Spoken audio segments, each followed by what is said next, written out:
લોકમત ન્યૂઝમાં આપનું સ્વાગત છે। આગામી 26મી એપ્રિલે સ્થાનિક સ્વરાજ્યની ચૂંટણી યોજાનાર છે, જેને લઈને સમગ્ર રાજ્યમાં રાજકીય ગતિવિધિઓ તેજ બની ગઈ છે।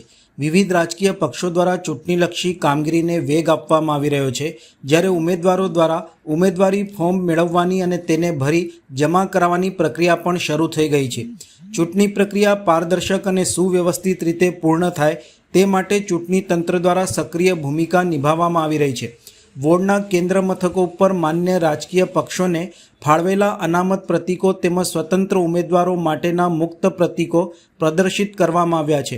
આ વ્યવસ્થાની ઉમેદવારોને પ્રતીકોની પસંદગી કરવામાં સરળતા રહે છે અને ઉમેદવારી પ્રક્રિયા વધુ સુગમ બને છે।